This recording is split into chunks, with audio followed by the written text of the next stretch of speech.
सभी संगत को जय गुरु जी। संगत जी मंत्र जाप मेरे साथ कीजिए आप भी। ओम नमः शिवाय, शिव जी सदा सहाय। ओम नमः शिवाय, गुरु जी सदा सहाय। संगत जी सभी संगत को जय गुरु जी। गुरु को जी कोटि कोटि प्रणाम। और संगत जी शिव महापुराण रुद्र संहिता भाग 2 का अध्याय चल रहा है 15। और बहुत ध्यान से सुनिए, सभी संगत के लिए है। संगत जी आगे बढ़ता रहे ये पाठ, इसलिए आप लाइक सब्सक्राइब करते रहिए। और क्योंकि सभी संगत तक पहुंचता रहे, सभी संगत के लिए कल्याणकारी है। गुरुपा ने सभी का कल्याण करने के लिए पाठ करने को बताया। अनंत कोटि शुक्राना। संगत जी, ब्रह्मा जी का रुद्र देव से सती के साथ विवाह करने का अनुरोध, श्री विष्णु द्वारा अनुमोदन और श्री रुद्र की इसके लिए स्वीकृति। ब्रह्मा जी कहते हैं कि श्री विष्णु आदि देवताओं द्वारा की हुई उस स्तुति सुनकर सबकी उत्पत्ति के हेतुभूत भगवान शंकर बड़े प्रसन्न हुए और ज़ोर ज़ोर से हंसने लगे। मुझ ब्रह्मा और विष्णु को अपनी पत्नी के साथ आया हुआ देख ब्रह्मा जी ने हम लोगों से यथोचित वार्तालाप किया और हमारे आगमन का कारण पूछा। रुद्र बोले कि हे हरे, हे विधि तथा हे देवताओं, महर्षियों, आज निर्भय होकर यहाँ अपने आने का ठीक ठीक कारण बताओ। तुम लोग किस लिए यहाँ आए हो और कौन सा कार्य आन पड़ा, वह सब मैं सुनना चाहता हूँ, क्योंकि तुम्हारे द्वारा की हुई स्तुति से मेरा मन बहुत प्रसन्न है। मुने महादेव की इस प्रकार पूछने पर भगवान विष्णु की आज्ञा से मैंने वार्तालाप आरंभ किया। मुझ ब्रह्मा ने कहा कि देवदेव महादेव, करुणा सागर प्रभु, हम दोनों इस देवताओं और ऋषियों के साथ जिस उद्देश्य से यहाँ आए हैं उन्हें सुनिए। वृषभ ध्वज और विशेषतः उनके ही लिए हमारा यहाँ आगमन हुआ है, क्योंकि हम तीनों सारथी हैं। सृष्टि चक्र के संचालक रूप प्रयोजन की सिद्धि के लिए एक दूसरे के सहायक हैं।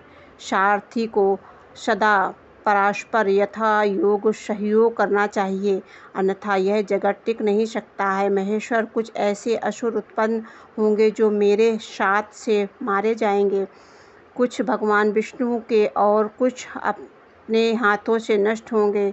महाप्रभु, कुछ ऐसे होंगे जो आपके वीर्ण से उत्पन्न हुए पुत्र के हाथ से ही मारे जा सकेंगे। प्रभु, कभी कोई विरले ही असुर ऐसे होंगे जो माया के हाथों वध को प्राप्त होंगे। आप भगवान शंकर की कृपा से ही देवताओं को सदा उत्तम सुख प्राप्त होता है। घोर असुरों का विनाश करके आप जगत को सदा स्वस्थ और अभय प्रदान करेंगे। अथवा यह भी संभव है कि आपके हाथ से कोई भी असुर न मरे जाए, क्योंकि आप सदा योग युक्त रहते हुए राग द्वेष से रहित हैं तथा एकमात्र दया करने में ही लगे रहते हैं। ईश, यदि वे असुर भी आराधित हो आपकी दया के अनुग्रही होते रहे तो सृष्टि और पालन का कैसे चल सकता है। अतः वृषभ ध्वज, आपको प्रतिदिन सृष्टि आदि के उपयुक्त कार्य करने के लिए उद्यत रहना चाहिए। यदि सृष्टि पालन और संहार रूप कर्म न करने हो तो तब तो हमारे माया से जो भिन्न भिन्न शरीर धारण किए हैं उनकी कोई उपयोगिता अथवा औचित्य ही नहीं है। वास्तव में हम तीनों एक ही हैं। कार्य के भेद भिन्न भिन्न देह धारण करके स्थिति है। आदि कार्य भेद न सिद्ध हो तथा हमारे रूप भेद का कोई प्रयोजन नहीं है। देव एक ही परमात्मा महेश्वर तीन स्वरूपों की अभिव्यक्ति हैं। इस रूप भेद में उनकी अपनी माया ही कारण है। वास्तव में प्रभु स्वतंत्र हैं। वे लीला के उद्देश्य से ही सृष्टि आदि कार्य करते हैं। भगवान श्री हरि उनके बाएं अंग से प्रकट हुए हैं।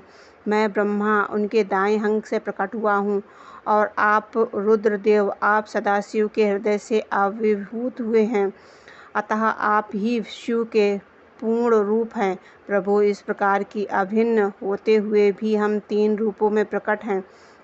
सनातन देव, हम तीनों उन्हीं भगवान सदाशिव और शिव के पुत्र हैं। इस यथार्थ सत्य का आप हृदय से अनुमोदन कीजिए। प्रभु, मैं श्री विष्णु आपके आदेश से प्रसन्नतापूर्वक लोक की सृष्टि और पालन कार्य कर रहे हैं तथा कार्य कारण वश सतपत्नीक भी हो गए हैं। अतः आप भी विश्व हित के लिए का देवताओं को सुख पहुँचाने के लिए एक परम सुंदरी रमणीय को अपनी पत्नी बनाने के लिए ग्रहण करें।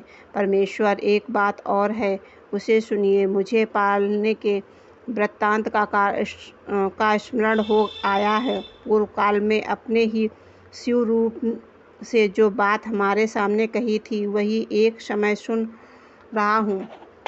आपने कहा था कि ब्राह्मण, मेरा ऐसा ही उत्तम रूप तुम्हारे अंग विशेष ललाट से प्रकट होगा जिससे लोक में रुद्र नाम से प्रसिद्ध होगी।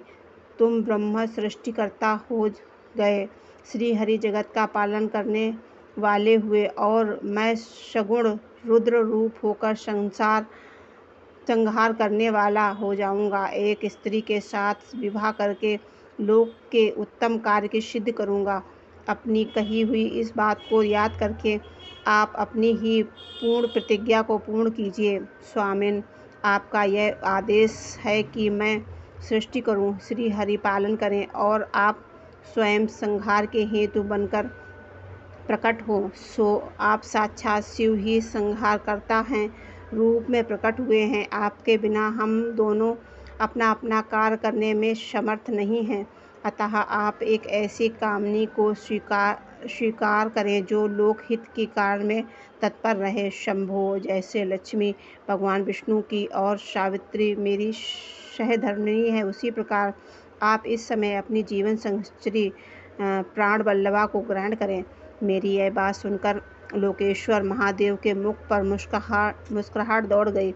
वे श्री हरि के सामने मुझसे इस प्रकार बोले कि ईश्वर ने, ब्रह्मन हरे, तुम दोनों मुझे सदा ही अत्यंत प्रिय हो। तुम दोनों को देखकर मुझे बड़ा आनंद मिलता है। तुम लोग समस्त देवताओं में श्रेष्ठ और त्रिलोकी के स्वामी हो।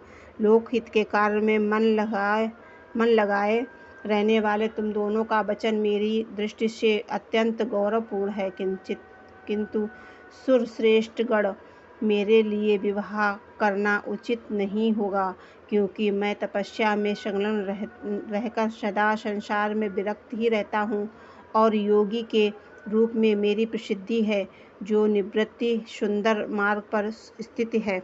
अपने